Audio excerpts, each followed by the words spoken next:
ఆలకించుమా నా ఆలాపన నిన్ను పాడి పొగడాలని మహిమ ఘనత చెల్లించాలని నిన్ను పాడి పొగడాలని మహిమ ఘనత చెల్లించాలని ఆత్మతో సత్యముతో ఆరాధించెదను ఆరాధ్యుడా నీకే స్తోత్రము ఆత్మతో సత్యముతో ఆరాధించెదను ఆరాధ్యుడా నీకే స్తోత్రము స్వీకరించుమా నా ఆరాధన ఆలకించుమా నా ఆలాపన స్వీకరించుమా నా ఆరాధన ఆలకించుమా నా ఆలాపన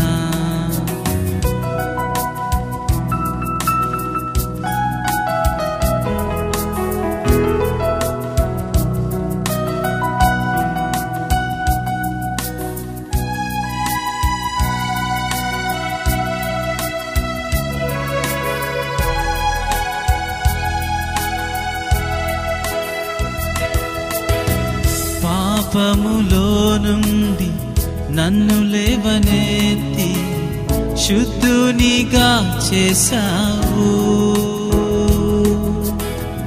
స్వార్థము లేని విలువైన ప్రేమను స్వేచ్ఛగా నాకిచ్చావు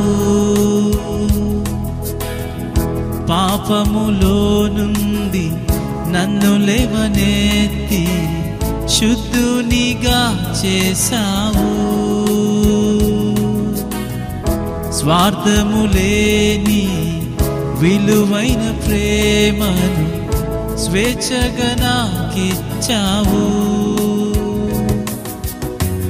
అపారమైన నీ కృపను చూపి ఆత్మశక్తితో బలపరచితివే అపారమైన నీ కృపను చూపి ఆత్మశక్తితో బలపరచితివే ఆత్మతో సత్యముతో ఆరాధించెదను ఆరాధ్యుడా నీకే స్తోత్రము ఆత్మతో సత్యముతో ఆరాధించెదను ఆరాధ్యుడా నీకే స్తోత్రము స్వీకరించుమా నా ఆరాధన ఆలకించుమా నా ఆలాపన స్వీకరించుమా నా ఆరాధన ఆలకించుమా నా ఆలాపన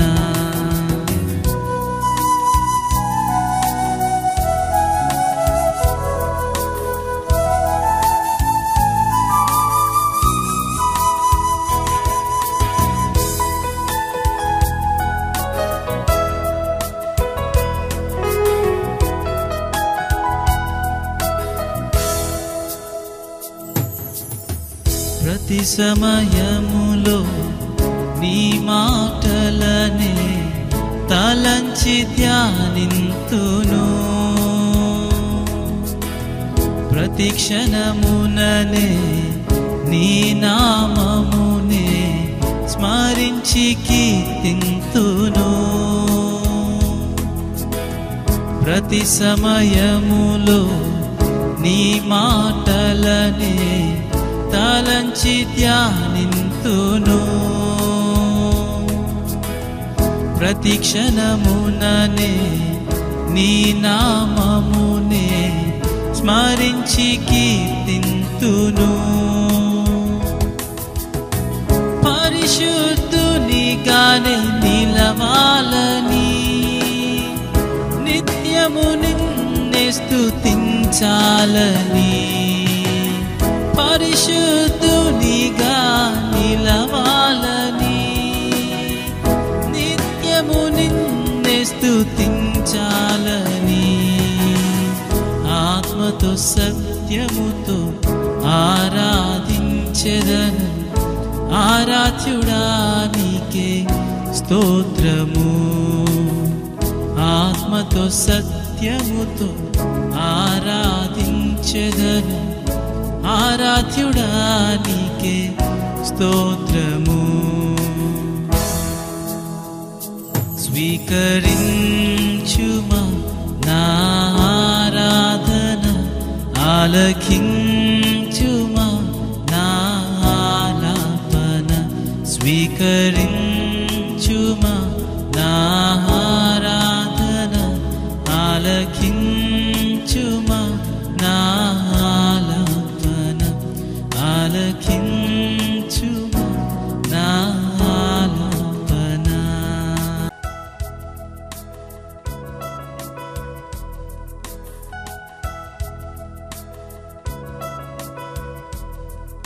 రక్షకుడైన యేసుక్రీస్తు నామములో మీ అందరికీ శుభాభివందనాలు తెలియజేస్తూ ఉన్నాం. ఈ విధంగా మిమ్మల్ని అందరినీ కూడా కలుసుకోవడానికి ప్రభు ఇచ్చినటువంటి ఈ గొప్ప కృపను బట్టి ప్రభుని ఎంతగానో స్తుతిస్తూ ఉన్నాను. ఈ దినము ధ్యాన భాగంగా దేవుని యొక్క లేఖన భాగంలో నుంచి కొన్ని విషయాలు మనం జ్ఞాపకం చేసుకుందాం. యెషయా గ్రంథము 66వ అధ్యాయము 13వ వచన భాగాన్ని దయచేసి జ్ఞాపకం చేసుకుందాం. యెషయా గ్రంథం 66వ అధ్యాయము 13వ వచనాన్ని జ్ఞాపకం చేసుకుందాం. చదువుతున్నాను, దయచేసి చూడాలని ప్రభుని బట్టి మీకు మనవి చేస్తున్నాను. ఒకని తల్లి వానిని ఆదరించినట్లు నేను మిమ్మను ఆదరించేదను. చిన్న ప్రార్థన చేసుకుందాం.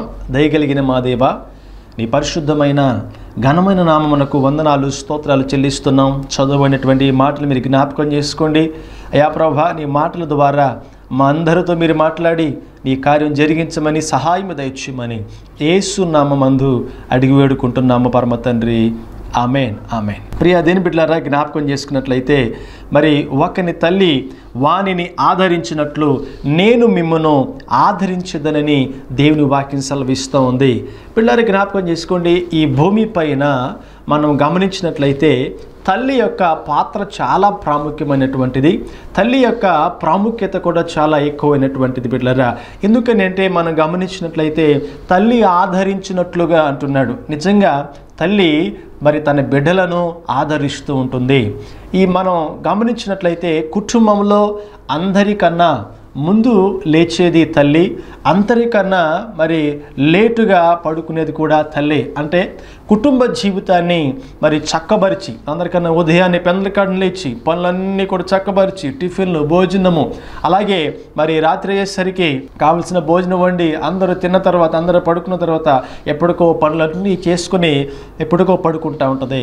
అంటే మీరు గమనించండి ప్రియమైన బిడ్డలారా, తల్లి యొక్క పాత్ర ఎంతో గొప్పదిగా మనం చూస్తూ ఉన్నాం. అలాగే ఇక్కడ కూడా తల్లిని పోల్చి ఒక్కని తల్లి వానిని ఆదరించినట్లు నేను మిమ్మను ఆదరించదనని దేవుని వాక్యం సెలవిస్తోంది. ఒక తల్లి పాత్ర ఎంతో ప్రాముఖ్యమైనది ప్రియమైన బిడ్డలారా. తల్లి యొక్క సహనము, తల్లి యొక్క ఓర్పు, తల్లి యొక్క ప్రేమ ఎంతో వర్ణనాతీతమైనటువంటి అనే విషయాన్ని మీరందరూ గమనించాలని ప్రభుని బట్టి మీకు మనం చేస్తున్నాను. తల్లి వలే అంటే తల్లి ఎలాగ ప్రేమిస్తుందో, తల్లి ఎలాగ ఆదరిస్తుందో, తల్లి ఎలాగ లాలిస్తుందో, తల్లి చూపిన రీతిలో అలాగే ప్రభు కూడా మనలందరినీ కూడా ఆదరిస్తారని, మనలను ప్రేమించారని దాన్ని పోల్చి ఇక్కడ మాట్లాడుతూ మనం చూస్తున్న ప్రతి బిడ్డలారా, తల్లికి తన బిడ్డలంటే ఎంతో ప్రేమ, ఎంతో మమకారము తల్లికి ఉంటుంది ప్రతి బిడ్డలారా. అలాగే మన మీద కూడా దేవునికి అపారమైనటువంటి ప్రేమను ఆయన మన ఎడల చూపుతూ ఉన్నారు. బిడ్డలారా గమనించండి, తల్లి యొక్క బాధ్యత తన కుటుంబాన్ని సంరక్షిస్తూ ఉంటుంది, తన కుటుంబాన్ని కాపాడుతుంది, తన బిడ్డలకు కావలసినటువంటి ప్రతి అవసరత తీరుస్తుంది.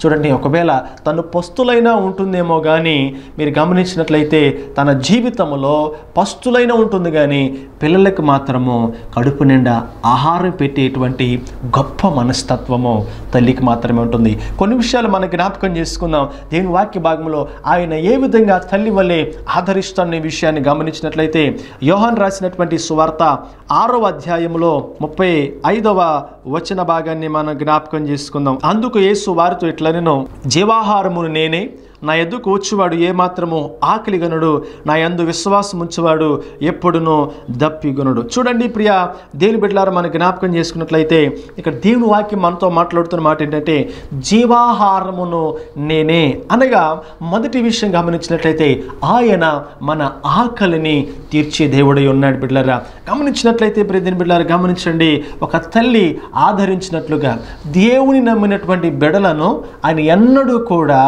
పస్తులుంచేటువంటి దేవుడు కాదు. బిడ్డలారా జ్ఞాపకం చేసుకోండి, ఆయన మన ఆకలిని తీర్చే దేవుడు. తల్లి వలె ఆయన మనల్ని ఆదరిస్తుంటాడు. ఏలియా మీరు జ్ఞాపకం చేసుకున్నట్లయితే కెరూతు వాగు దగ్గర మొత్తం చుట్టుపక్కల అంతా కూడా మరి చుక్క నీరు కూడా లేదు. వర్షం రాకూడదని 3-4 సంవత్సరాలు రాకూడదని మరి ప్రార్థించాడు ఏలియా. ఎక్కడ కూడా నీళ్ళు లేవు. కెరూతు వాగు దగ్గర ఉన్నాడు. కెరూతు వాగు దగ్గర ఉన్నప్పుడు మరి అంతా కూడా కరువు ఏర్పడింది. మరి ఏలియా తినడానికి ఎలాగా? మీరు ఆలోచన చేసినట్లయితే దేవాతి దేవుడు ఏం చేశాడంటే ఒక కాకిని ఏర్పాటు చేసుకుని కాకి ద్వారా రొట్టెయు మాంసమును ఏలియాకు అందించి ఇట్లా మీరు జ్ఞాపకం చేసుకోండి, ఏలియాని పోషిస్తూ వచ్చాడు.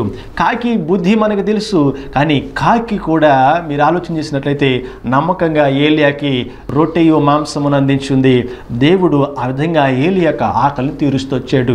మీరు గమనించండి, దేవుడు ఎన్నడూ కూడా మనలను మరి పస్తులుంచేటువంటి దేవుడు కాదు. మన కడుపు నిండా అనగా మీరు జ్ఞాపకం చేసుకోండి, సమృద్ధి అయినటువంటి ఆహారమును దేవుడు మనకు అనుగ్రహించేటువంటి దేవుడే ఉన్నాడు. జీవాహారమును నేనే అంటున్నాడు. బిడ్డలారు గమనించండి, అనగా మన జీవితంలో ఆయన మనకు సమస్తమును అనగా జీవాహారము అంటే జీవింపచేటువంటి ఆహారము దేవుని వాక్యం. దీని వాక్యం ఎలా మాట్లాడుతుంది బిడ్డలారా? దేవుని మాటలు మన జీవితానికి ఒక తృప్తినిస్తాయి. దేవుని మాటలు మన జీవితంలో బలాన్ని ఇస్తాయి. అందుచేత మీరు జ్ఞాపకం చేసుకోండి, దీని వాక్యం అంటున్నమాట, నీ వాక్యమే నన్ను బ్రతికించింది, నా బాధల్లో అదే నాకు నెమ్మదిని కలిగిస్తుంది. దేవుని వాక్యము మన జీవితాన్ని బ్రతికిస్తుంది. దేవుని వాక్యము మన జీవితానికి బ్రతుకునిస్తుంది. అది మన జీవితంలో ఎన్నో కార్యాలను జరిగిస్తుంది ప్రియమైన బిడ్డలారా. కనుక దేవుని వాక్యము ఎంతో బలమైనటువంటిది. దేవుని వాక్యాన్ని స్వీకరించినప్పుడు మనం ఏమాత్రం కూడా ఆకలిగానో తృప్తినిస్తాడు. అందుకనే జీవాహారమును నేనే, నా యొద్దకు వచ్చేవాడు ఏమాత్రము ఆకలిగొనడు. దేవుని వాక్యాన్ని మనం స్వీకరిస్తే, దేవుని వాక్యాన్ని మనము భుజిస్తే, కీర్తనకారుడు అంటాడు దేవుని యొక్క మాటలు, ఆయన మాటలు దొరకగా అది నాకు కొవ్వు మీద దొరికినట్లు అంటుంటాడు. అంటే గమనించండి, దేవుని వాక్యం ఎంత శ్రేష్టమైనటువంటిదో. దేవుని వాక్యాన్ని మనం భుజించినప్పుడు, దేవుని వాక్యాన్ని మనం స్వీకరించినప్పుడు మనము ఎంతో బలవంతులుగా మనం ఉంటాం. అందుకని ఇక్కడ అంటున్నాడు, మొదటి విషయము ఆయన తల్లి వలె మన ఆకలి తీరుస్తాడు, నిన్ను తృప్తిపరుస్తాడు. ఆకలి కొనకుండా దేవుడు తృప్తిని మనం కలిగిస్తాడు. రెండో విషయము యోహాను సువార్త 4వ అధ్యాయము 14వ వచనాన్ని మనం జ్ఞాపకం చేసుకున్నట్లయితే దేని బిడ్డలారా చూడండి, ఇక్కడ అంటున్న మాట, నేనిచ్చు నీళ్లు త్రాగువాడు ఎప్పుడును దప్పిగొనుడు, నేను వానికిచ్చు నీళ్లు నిత్య జీవమునకే, వానిలో ఊరిడి నీటి బుగ్గగా ఉండెను ఆమెతో చెప్పాను. ఇక్కడ చూడండి, రెండోది ఆయన దాహాన్ని తీరుస్తాడు. ఇక్కడ సమరయ స్త్రీ విషయంలో మీరు జ్ఞాపకం చేసినట్లయితే నేనిచ్చు నీళ్లు నువ్వు త్రాగితే నువ్వెన్నడూ కూడా దప్పిగొను. దేని బిడ్డలారా చాలా మంది జీవితంలో లోకం అనేటువంటి దాహం ఉన్నది, ధనం అనేటువంటి దాహం ఉంటుంది. ఇలాగా తృప్తి లేనటువంటి దాహము దప్పికలినటువంటి జనులు అనేక మంది లోకములో ఉన్నారు. అయితే యేసయ్య పిలుపునిస్తున్నాడు, ఏంటో తెలుసా? నీ దప్పికను నేను తీరుస్తాను. నేనిచ్చే నీళ్లు త్రాగితే నువ్వెన్నడో దప్పికను. ఆ సమరయ స్త్రీ యేసు ప్రభువు ఆమెతో చెప్తున్న మాట, నీకు 5 భర్తలు ఉన్నారు అని. అంటే చూడండి, లోకములో జీవిస్తూ తృప్తి లేక మరి లోకమనే దాహముతో ఉంటున్నటువంటి ఆమె జీవితంలో యేసయ్య కార్యం జరిగించాడు. ఏంటా కార్యం అనంటే, నేనిచ్చే నీళ్ళు తాగితే ఇకెన్నడూ దప్పిగను. అనగా అర్థం ఏంటో తెలుసా? లోకం అనేటువంటి దాహము, ధనం అనే దాహము, మరి వ్యసనములు ఏవి కూడా నీ జీవితంలో ఉండవు. నీ జీవితంలో దప్పిక అనేటువంటిది ఉండదు. ఆయన ఇచ్చేటువంటి నీళ్ళు త్రాగితే అట్టి తృప్తిని నువ్వు పొందుకుంటావు. ప్రభు కోరుకున్నది అదే ప్రియమైన బిడ్డలారా, జ్ఞాపకం చేసుకోండి. నీకు నీ దప్పికను తీర్చువాడు ఆయనే, నీ దాహమును తీర్చువాడు ఆయనే అనేటువంటి విషయాన్ని నువ్వు గమనించాలని ప్రభుని బట్టి మనం చేస్తూ ఉన్నాను.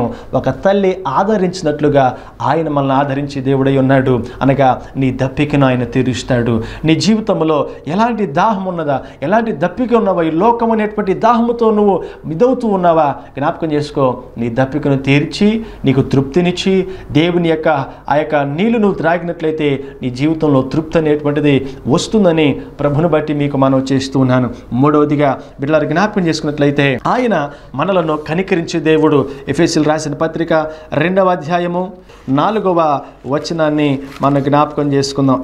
అయినను దేవుడు కరుణా సంపన్నుడై ఉండి మనము ఆయన అపరాధముల చేత చచ్చిన వారమి ఉన్నప్పుడు సైతము మన ఎడల చూపినటువంటి తన మహా ప్రేమ చేత మనలను క్రీస్తు కూడా బ్రతికించిన కృపచేత మీరు రక్షింపబడి ఉన్నారు. ఆయన మనలను రక్షించి అంటే కరుణిస్తాడు. మూడవ పాయింట్గా మనం జ్ఞాపకం చేసుకున్నట్లయితే, ఒకటి ఆకలి తీరుస్తాడు, రెండోది దాహాన్ని తీరుస్తాడు, మూడోది కరుణిస్తాడు. అనగా మీరు జ్ఞాపకం చేసుకున్నట్లయితే ప్రియ దేని బిడ్డలారా, ఆయన కరుణా సంపన్నుడై మన జీవితం అంతా కూడా పాపం అనేటువంటి జీవితము, రోత బ్రతుకుల్లో మన జీవితం ఉన్నప్పుడు మీరు గమనించినట్లయితే ఆయన మన అపరాధములన్నిటిని బట్టి ఆయన ఏం చేశాడంటే కరుణించేటువంటి వాడు ఉన్నారు, కనికరించే దేవుడై ఉన్నాడు. ఆయన కరుణించి కనికరించి మన జీవితంలో మన ప్రతి పాపములన్నిటినీ కూడా క్షమించేటువంటి గొప్ప మనసు కలిగినటువంటి దేవుడు మన దేవుడు. దేవుని స్తోత్రం కలుగును గాక. అందుచేత దేని వాక్యం అదే చెప్తున్నటువంటి మాట ఏమిటంటే, ఆయన మన అపరాధములను మన పాపములను సమస్త విషయముల బట్టి ఆయన మన ఎడల తన ప్రేమను చూపించి కరుణా సంపన్నుడై ఆయన కనికరించే దేవుడు తల్లి. ఆయన కరుణ చూపించేటువంటి వాడు, త్రోసివేసే దేవుడు ఎంత మాత్రము కాదు. ఆయన కనికరిస్తాడు. ఆయన మనకున్నటువంటి మన పాపములన్నిటినీ కూడా క్షమించి కరుణించేటువంటి దేవుడే ఉన్నాడని ఈ యొక్క సమయమందు తెలుసుకోవాలని ప్రభుని బట్టి మీకు మనము చేస్తున్నాను. గమనించండి. నాలుగవదిగా మనం గమనించినట్లయితే మత్తయి రాసిన సువార్త 5వ అధ్యాయము 4వ వచన భాగాన్ని దయచేసి చదువుదాం. దుఃఖపడు వారు ధన్యులు, వారు ఓదార్చబడుదురు. చూడండి ప్రియదేని బిడ్డలారా, 4వ విషయంగా మనం జ్ఞాపకం చేసుకున్నట్లయితే, మనం ఒకవేళ బాధపడితే మనలను హక్కున చేర్చుకుంటాడు. ఇక్కడ చూడండి, దుఃఖపడు వారు ధన్యులు, వారు ఓదార్చబడుతారు. మనం చాలా బాధల్లో ఉంటుంటాం, మనం చాలా వ్యాధుల్లో ఉంటుంటాం, పుట్టెడు దుఃఖంలో మనం ఉంటుంటాం కొన్ని సందర్భాల్లో. అలాంటి సందర్భంలో మీరు జ్ఞాపకం చేసుకున్నట్లయితే మనలను ఓదార్చేదెవరు? చాలామంది జీవితాల్లో మన బాధ పంచుకునేటువంటి వారు ఉన్నారు, ఓదార్చేటువంటి వారు ఉన్నారు, మనల్ని పలకరించేటువంటి వారు ఉండరు, ఎలా ఉన్నాం అనేటువంటి పలకరింపు కూడా నోచుకునేటువంటి వారు ఉంటారు. దేవుని వాక్యం మనతో మాట్లాడుతున్న మాట ఏంటో తెలుసా? గమనించని ప్రజల బిడ్డలారా, దుఃఖపడు వారు ధన్యులు, వారు ఓదార్చబడతారు. అనగా మనలను ఓదార్చేటువంటి దేవుడు ఆయనే. మనం బాధపడితే హక్కును చేర్చుకునేటువంటి దేవుడు ఆయనే. నువ్వేమి కలత చెందవసరం లేదు, నువ్వేమి ఇబ్బంది పడవసరం లేదు, నాకెవరో లేరు అని నువ్వు ఏమాత్రం కూడా అనుకోవద్దు. ఎందుకంటే నీ దుఃఖమును ఆయన ఓదార్చే దేవుడై ఉన్నాడు. దుఃఖపడేటువంటి వారు దానిలో ఆయన ఓదారుస్తానని దేని వాక్యం సెలవిస్తుంది. కనుక నువ్వు దేని విషయంలో కూడా బాధపడవలసినటువంటి అవసరత లేదని దేవుని వాక్యం సెలవిస్తూ ఉంది. ప్రియమైన బిడ్డలారా, అంత మాత్రమే కాదు, మనం గమనించినట్లయితే మన యొక్క వేదన, మన దుఃఖము సమస్తమును ఆయన తీర్చి మనకి సంతోషమును ఇస్తాడు, ఓదార్తుని ఇస్తాడు. అంటే పిల్లలు మీకు జ్ఞాపకం చేసుకున్నట్లయితే, మరి ఒకవేళ పిల్లలు పరిగెడుతూ ఒకవేళ పడిపోయి, లేకవేళ ఆటల్లో ఒకవేళ పడిపోయి దెబ్బలు తగిలినప్పుడు తల్లి చూడండి ఎంతగానో ఆదరిస్తూ ఉంటుంది, ఎంతగానో ఓదారుస్తూ ఉంటుంది. తగ్గిపోతుంది నాన్న, ఇబ్బంది ఏం లేదు, తగ్గిపోతుందిలే, ముందు రాద్దాంలే అని తల్లి తన కుమారుని ఆదరిస్తుంది. అలాగే మన జీవితంలో మనకు ఎదురైనటువంటి ఎదురు దెబ్బల విషయంలో కానీ, లేకపోతే మన జీవితంలో ఎదురవుతున్నటువంటి సమస్యలు బట్టి కానీ ప్రభు అంటున్న మాట, ఆయన మనల్ని ఓదార్చే దేవుడే ఉన్నాడు, త్రోసివేసే దేవుడు ఎంత మాత్రమో కాదని ప్రభుని బట్టి మీకు మనం చేస్తున్నాను. తరువాతి విషయం మనం జ్ఞాపకం చేసుకున్నట్లయితే 103వ కీర్తన 13వ వచనాన్ని ఒకసారి మనం చదువుదాం. తండ్రి తన కుమారుల ఎడల జాలి పడినట్లు యెహోవా తన యందు భయభక్తులు గల వారి ఎడల జాలి పడును. ఆయన జాలి చూపించేటువంటి దేవుడు. తండ్రి తన కుమారుల ఎడల జాలి పడినట్లు. గమనించండి ప్రియా దేని బిడ్డలారా, మరి తల్లిదండ్రులుగా తండ్రి యొక్క స్థానంలో ఉన్నప్పుడు పిల్లలు ఒకవేళ అనుకోని రీతిలో ఏమైనా పొరపాటు చేసినా, లేక ఇంట్లో ఏదైనా వస్తువు పగలగొట్టినా సరే అప్పుడు ఆ క్షణంలో ఒకవేళ ఏమైనా కోపపడినప్పటికీ కూడా తర్వాత దగ్గర తీసుకుని వారి ఎడలు జాలిపడి ఇంకెప్పుడు అలాగే చేయకునైనా అని అలా ఓదార్చేటువంటి గొప్ప మనసు దేవుడు తల్లిదండ్రులకి ఇచ్చాడు. అట్లనే మీరు జ్ఞాపకం చేసుకున్నట్లయితే మన ఎడల కూడా, తన పిల్లలమైనటువంటి మన ఎడల కూడా దేవుడు జాలిపడే దేవుడై ఉన్నాడు. మనల్ని కూడా ఆయన దగ్గరికి చేర్చుకునే దేవుడై ఉన్నాడు. చాలా సందర్భాల్లో మరి పిల్లల విషయంలో తల్లిదండ్రులు కూడా అదే మనస్సు కలిగి ఉంటారు, వారు జాలి పడుతుంటారు. దేవుని వాక్య భాగంలో మనం చూసినట్లయితే లూకా రాసిన సువార్త 15వ అధ్యాయంలో 3 సందర్భాలు మనం అక్కడ చూస్తూ ఉన్నాం. దీని బిడ్డలారా, 3వ సందర్భం ఏంటంటే మరి ఒక తండ్రికి 2 కుమారులు ఉండగా చిన్న కుమారుడు ఇలాగ అంటుంటాడు, ఏమో తెలుసా, తండ్రి నాకు రావాల్సినటువంటి ఆస్తిలో ఉన్నటువంటి సగభాగము నాకు ఇస్తే నేను వెళ్తాను అంటుంటాడు. తండ్రి అనేక రీతులుగా మాట్లాడినప్పుడు కూడా అతడు మరి ఆ మాటకు ఏమాత్రం కూడా అంగీకరించగా ఆస్తిని తీసుకుని మరి సుదూర ప్రాంతానికి వెళ్ళి తన స్నేహితులతో చాలా దూరము దేశాంతరం వెళ్ళి మరి అక్కడ తన యొక్క ధనమంతా కూడా వెచ్చించిన తర్వాత మరి కరువు వస్తుంది, తినడానికి ఆహారం లేదు, చుట్టూ స్నేహితులు లేరు.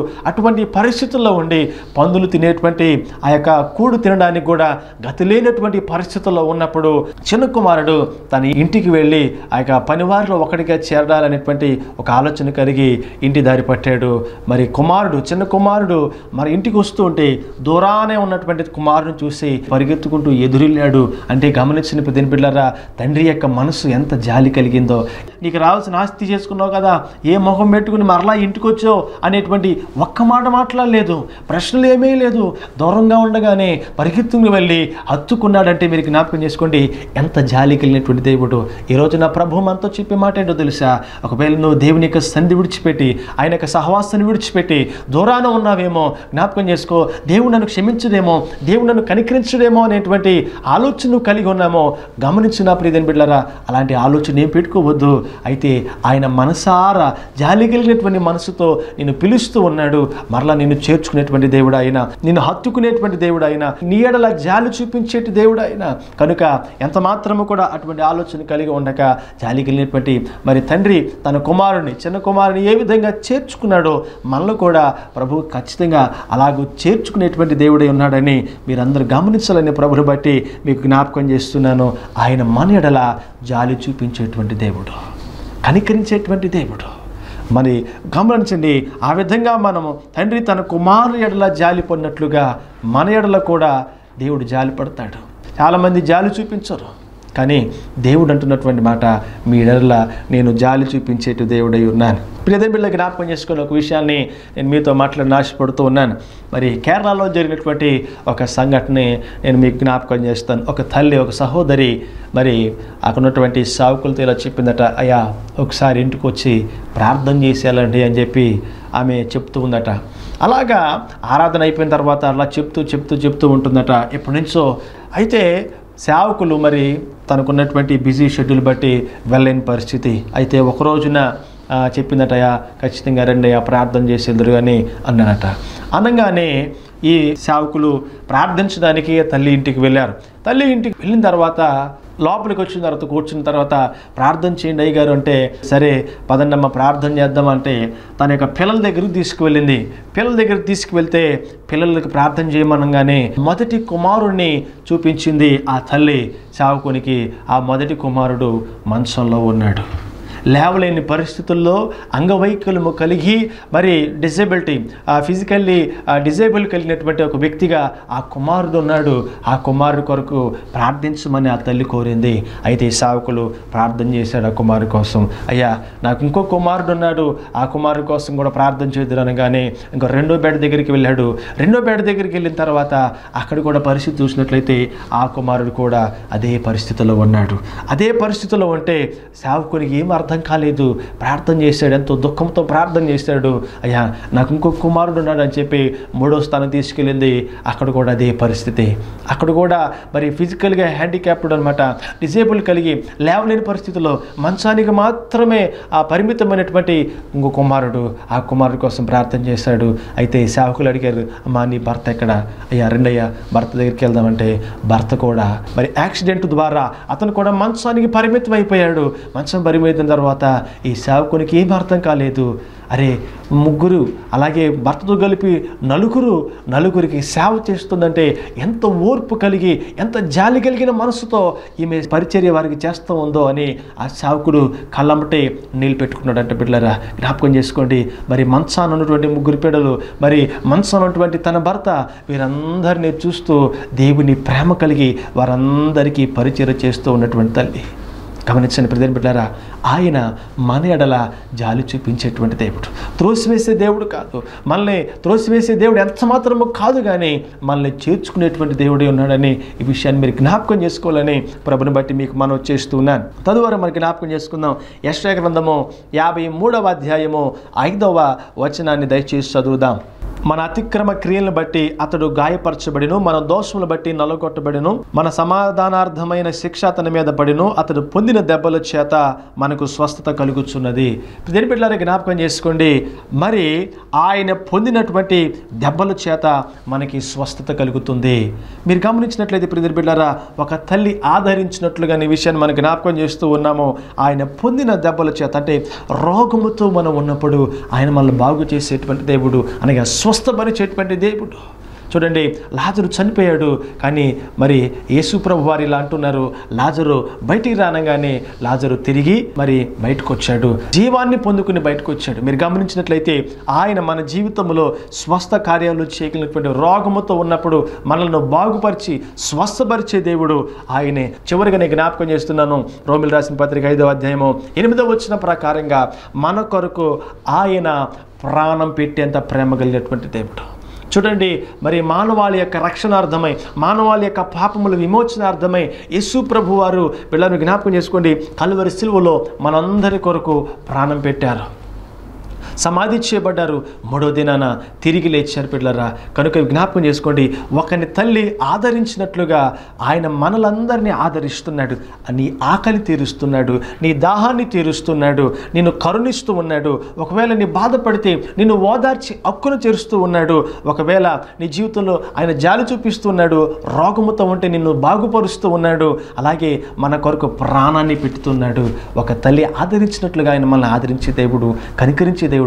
కనుక అతి ప్రేమ కలిగిన దేవుణ్ణి నువ్వు స్వీకరించగలిగినట్లయితే, అటు ఆయన మనస్సు నువ్వు తెలుసుకున్నట్లయితే, ఆయన నిన్ను ఆదరించి నిన్ను చేర్చుకునే దేవుడని నువ్వు గమనించినట్లయితే, నీ జీవితంలో ఆయన యొక్క ఆశీర్వాదాలను, మేలును పొందుకోవడానికి అవకాశం ఉంటుందని ప్రభుని బట్టి మీ అందరికీ కూడా మనవి చేస్తున్నాను పిల్లరా. కనుక ఆయన ఒక తల్లిలాగా నిన్ను ఆదరిస్తాడు. అటు ఆదరణను పొందుకోవాలని ప్రభుని బట్టి మీకు మనవి చేస్తున్నాను.